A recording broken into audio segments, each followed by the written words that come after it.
gitu loh.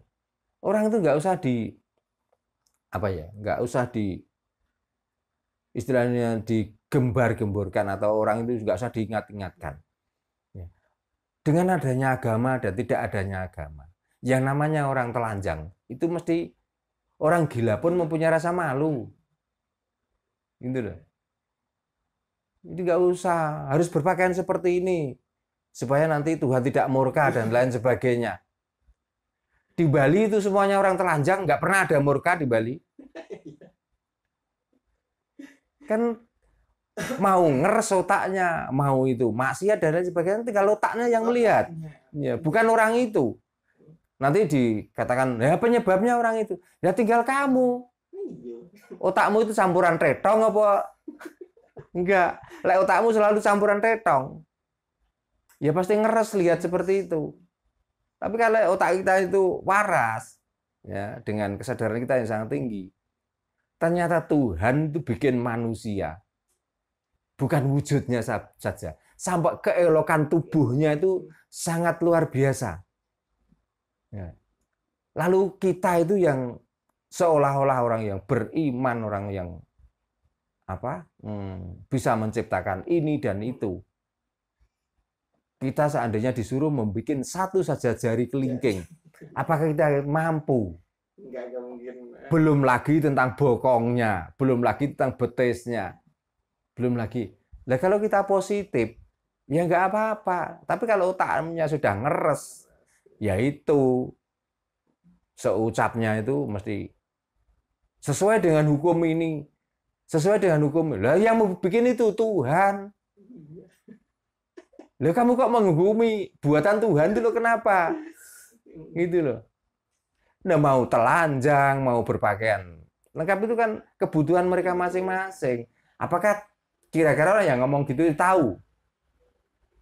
Karena dengan putihnya kulitnya, dia itu bosan, kepengen mempunyai kulit yang hitam, maka berjemur di pantai Bali itulah dia ada merasakan kebanggaan sendiri. Kita itu kadang-kadang karena kita orang Nusantara, orang Indonesia, hitam-hitam, kita tuh nggak pede, ya kepengen putih. Loh yang putih aja kepengen hitam. Ya. Nah itu loh, ketidakpuasan manusia itu sebenarnya di situ tuh. Makanya kok semudah itu. Terus karena dia diberikan hidung yang mancung, ya wajah yang tampan, terus menjelek-jelekan orang Nusantara ini. Katanya pipi tembem, mata belok, bentuknya seperti celengan Semar. Nah, bukannya dari keturunan orang yang ngomong itu juga banyak yang modelnya kayak Semar. Iya. Coba, wis potongannya ngetembol, ya, perutnya melebihi perut jedur, ya, sudah mukanya ini penuh dengan rambut. Itu bukan celengan Semar lagi kalau saya ngomong, malah seperti kambing berjalan. Kok semudah itu ngatain ciptaan Tuhan. Mbok ngatain dirinya sendiri lah ada kekurangannya. Wah, ini belum pas perbuatan saya ini. Ya, apalagi ini kalau saya itu menyampaikan ini, kalau orang ini sudah bosen, nanti orang itu sudah nggak nganut dengan ajaran saya. Terus apakah setelah tidak ada yang nganut, ya, karena terbiasa di sini itu jualan cerita, terus sudah nggak ada mendengarkan lagi, dia nggak dapat penghasilan. Apakah kira-kira dia mampu mencari plastik-plastik bekas menjadi pemulung? Kok gak mumpung di sini tuh masih dianggap, dihargai orang itu, ya ajarannya malah diperbaiki, ajarannya malah supaya orang itu malah yang tadinya lupa bisa ingat. Kok gak yang hal-hal seperti itu? Kok menghina, merendah-rendahkan? Lagi itu kok ngomong orang bertuhan? Kok ngomong mempunyai? Makanya jangan sekali-kali mencari Tuhan itu yang bernama. Rusak. Jadi mendingan Tuhan itu yang sing moho agung, ekang moho suci. Jadi selalu kita itu berbesar hati, berbangga hati, suci, dan kita akan melakukan kesucian dalam hidup ini loh. Mendingan pakai Tuhan itu aja, nggak usah pakai Tuhan yang bernama. Susah nanti. Ya itu mah. Mengulas sedikit tadi ketika ya membahas tentang pakaian itu sendiri. Saya kira ya emang dasarnya otaknya yang ngeres gitu kan. Lah Malahan iya. kan pernah viral juga nih, Hmm. orang Yaman katakanlah datang nih ke suatu pondok, ini udah viral juga gitu, datang di Iya. satu pondok gitu, di sana itu nyari, ya mohon maaf gitu, nyari betina ke sana, Hmm. keluarkan ini apa ya, maksudnya tuh nyari nyari untuk calon istri yang cantik-cantik dipilih, Hmm. ada itu tuh ya oknum Habib lah seperti itu. Nah ya makanya, padahal seolah-olah dia itu keturunan Nabi. Iya, Apakah Nabi pun, apakah Nabi juga seperti itu? Tapi ya mungkin saja. iya. Apakah Nabi itu juga seperti itu? Wong konon ceritanya Nabi juga istrinya banyak. Ya, mungkin juga bisa. Itu tentang pakaian. Karena kita itu hidup di negara tropis. Ya, kira-kira kalau memakai pakaian seperti itu, mindahno ongkepe, Iya. itu ya. Terus yang kedua, karena kita itu sudah berkulit coklat, dengan terik matahari itu kalau nggak pakai lengan panjang, apakah kita juga kepingin tambah menghitamkan kulit kita? Terus yang kedua kalinya, kalau kita itu jalan di bawah pohon-pohon mungkin ada teduhan. Kalau di jalan di seperti di negara sana lah, yang tidak ada pepohonan, semuanya gurun, kepingin melomot toh kulitnya. Jadi kalau di sana itu pakai baju lengan panjang yang tertutup, itu dinamakan syariat. Memang benar, syaratnya harus menutup tubuh ini sampai tertutup semua. Kalau enggak, melomot. Gitu loh. Nah orang sini, karena di sini tuh pekerjaannya masing-masing, ya kayak petani dan lain sebagainya, disuruh berpakaian seperti itu, kepengen kebulet endut. Apakah kepengen tidak bisa berjalan di tengah sawah? Gitu loh. Makanya kita harus bisa menempatkan diri kita masing-masing. Sebenarnya ya kita itu nggak perlu mengolok-olok, tapi kebangetan kadang-kadang. Orang yang di sini sebenarnya sudah diberi keleluasaan dengan jualan jamunya itu, yang di sini sudah laku sebenarnya. Tapi kok tiba-tiba mulutnya itu, kalau saya itu sebenarnya sudah nggak kotor lagi, comberan. Lupa diri. Ya. Nah, saya juga kadang-kadang begini melihat di media itu. Kenapa sih orang itu kok suka perang mulut? Ya, kalau saya yang mengadakan perlawanan, saya tidak punya pengikut. Bagi orang-orang yang sudah punya pengikut, merasa negaranya direndahkan. Mbok ayo, segera rekrut orang-orang asli Nusantara ini untuk mengusir orang-orang seperti itu. Apa sih sulitnya? Gitu loh. Saya sebenarnya juga marah, tapi nanti kalau saya sendiri, yang jadi korban juga saya sendiri. Gitu loh. Nah untuk apa perang mulut, saling lontar perkataan, saling hujat menghujat, untuk apa toh? Ya daripada ini sudah nggak sesuai dengan peraturan di Nusantara, di Indonesia ini, ya sudah singkirkan saja. Kalau kita itu mengharapkan Nusantara itu gemaripah lojinawi, begitu aja. Nah kita ini kalau sudah ada komando, sudah kita biaya masing-masing, nggak usah perlu dibiayai. Ayo kapan ditentukan, segitu aja loh. Karena ini negara-negara kita sendiri, bukan negaranya orang itu. Oh, di sini juga numpang cari makan aja kok. Oh dia ke sini nggak bawa apa-apa kok, hanya membawa modal congor kok. Ini loh. Bawa modal congor, bawa modal nasab, tapi hidup di sini kelihatannya itu mau, kalau bisa itu negara itu mau ditaklukkan. Nah untuk apa kita tuh memilih pemimpin? Kalau di balik pemimpin yang kita pilih itu akan ada pemimpin lain. Kan itu. Nah ya mungkin Bhinneka Tunggal Ika itu kayaknya sudah tidak diterapkan lagi ya, apalagi. Nah mau diterapkan gimana? Sudah kalah dengan dalil. Nah iya gitu. Nah dalil-dalil kita sendiri sebenarnya kan banyak. Yang namanya Jerbasuki mawa beyo, itu pun sudah dikalahkan dengan dalil. Nastoto nastiti hangati-hati, itu sebenarnya mengandung filsafat yang sangat luar biasa ya. Tapi sudah dikalahkan dengan dalil. Orang Jawa sendiri di saat, atau orang-orang yang mempunyai kewenangan lah, disuruh membicarakan atau disuruh menyampaikan hal-hal yang milik kita sendiri, kelihatannya sudah sungkan, sudah malu.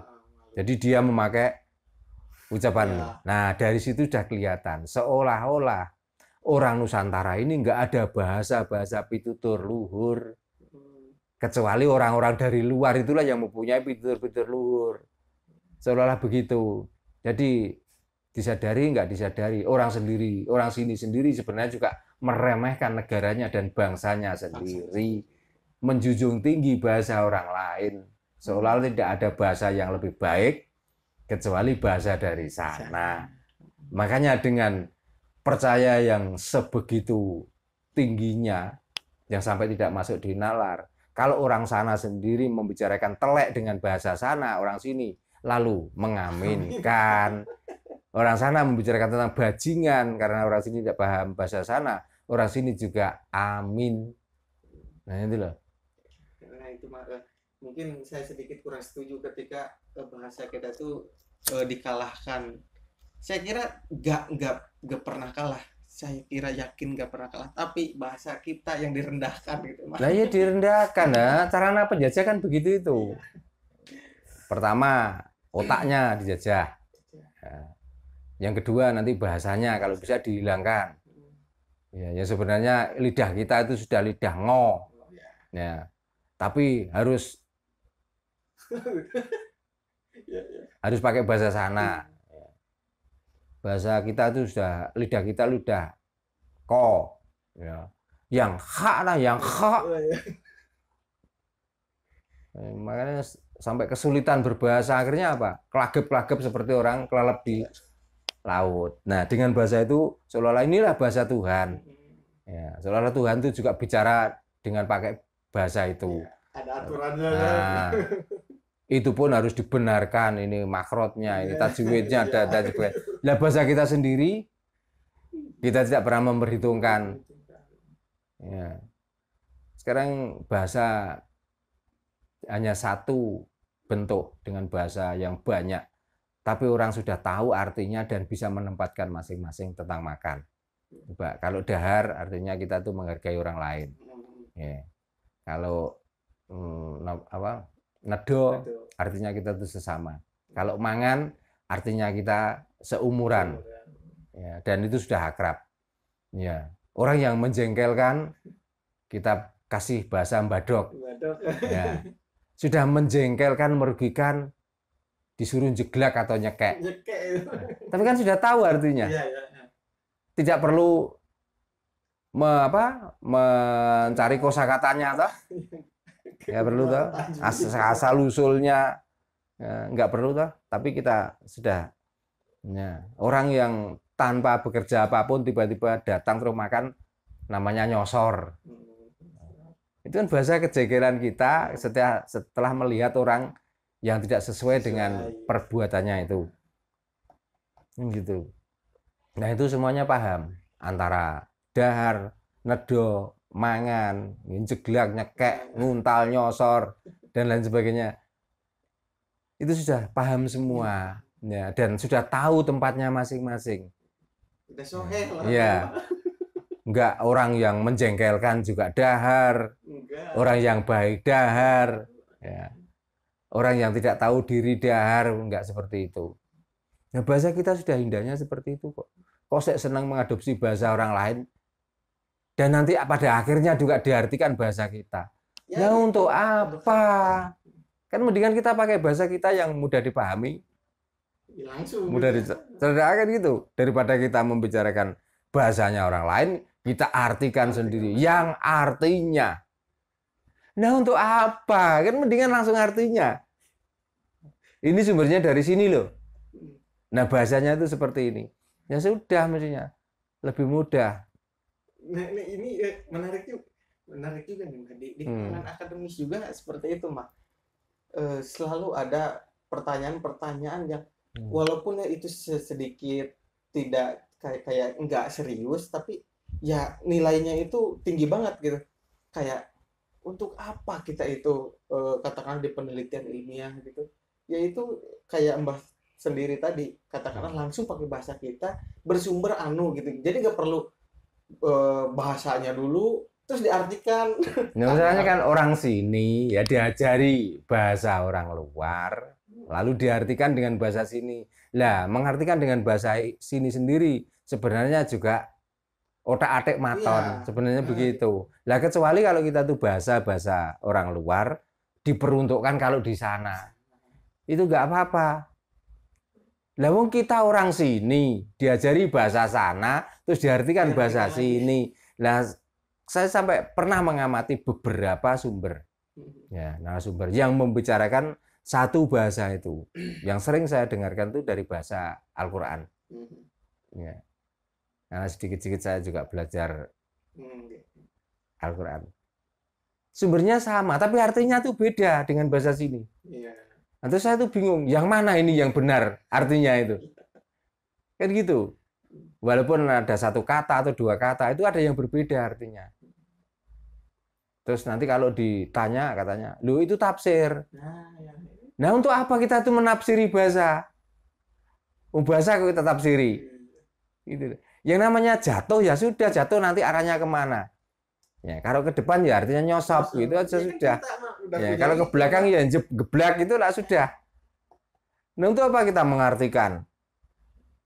Ya itu orang-orang ya dikhususkan untuk pribumi gitu mah. Mungkin banyak yang belum sadar bahwa maksudnya ya seindah itu loh bahasa kita. Kita itu kalau nyosor ya jatuhnya ke depan, gak perlu tafsiran. Nah, iya ditafsirkan begini begitu. Makanya saya setuju di sini itu sebenarnya ada pesantren dan lain sebagainya. Tapi kalau semuanya itu ajarannya itu mengarah untuk budi, untuk perilaku baik. Ya. Tapi kalau ajarannya itu hanya pada akhirnya itu membatasi orang, tidak membatasi pergaulan orang, itu sebenarnya sudah ajaran yang nggak benar. Gitu loh. Karena kebanyakan yang saya lihat ya di sini saja banyak. Kalau mau bukti datang ke sini tak tunjukkan. Ya, setelah orang itu belajar di tempat-tempat dianggap berpendidikan tentang agama dan lain sebagainya.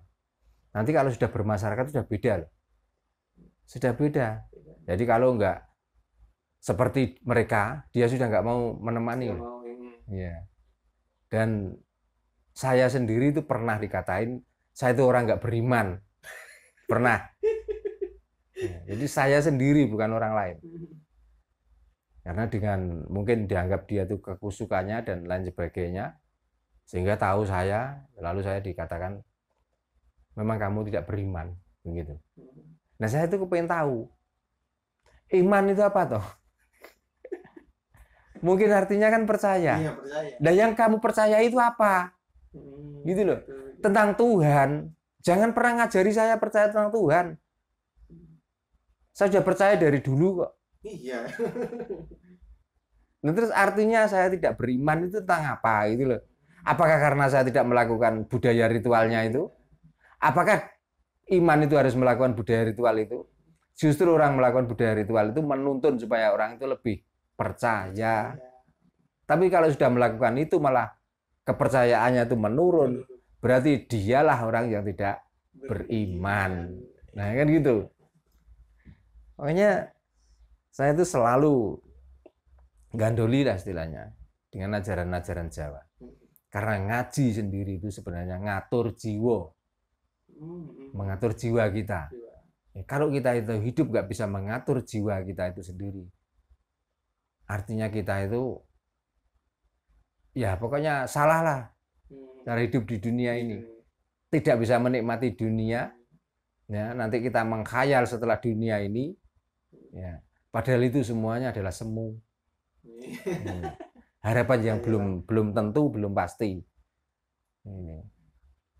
Nah ini Mbak, untuk sebelum durasi habis di rumah, sedikit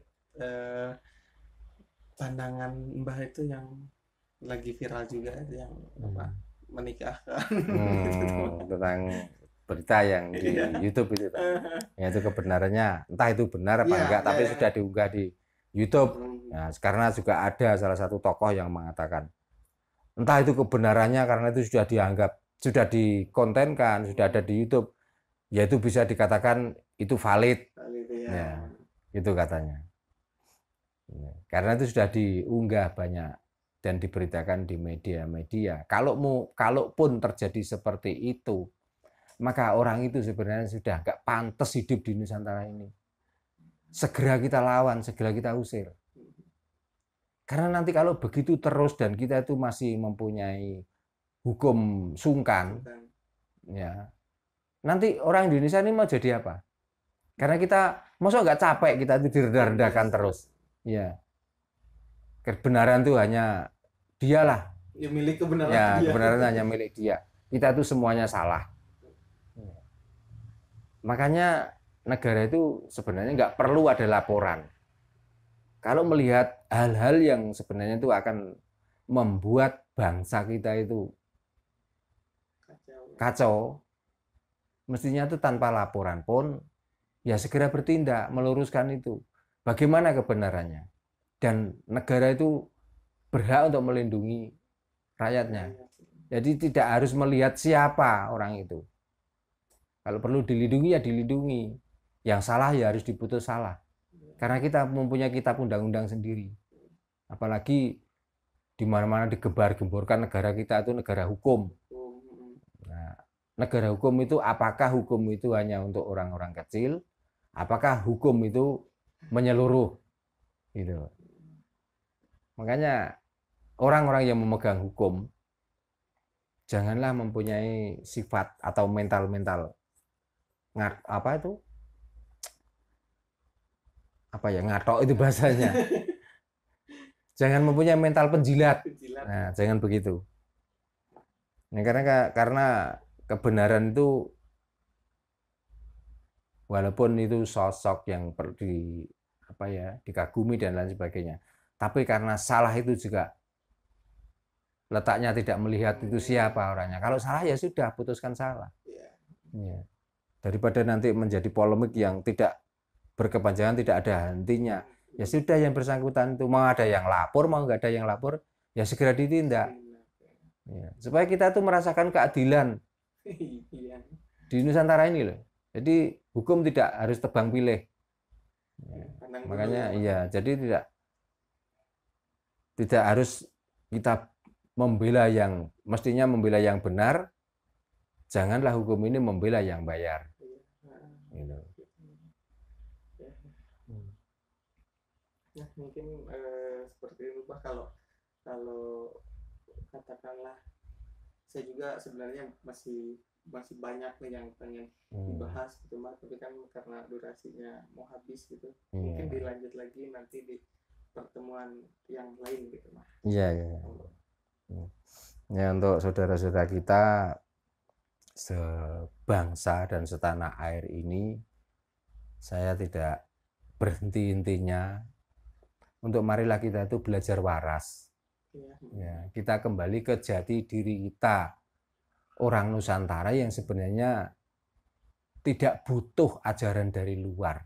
Kita belajar dari Nusantara ini sendiri dan kita belajar dari Kaweruh Jawa ini sendiri.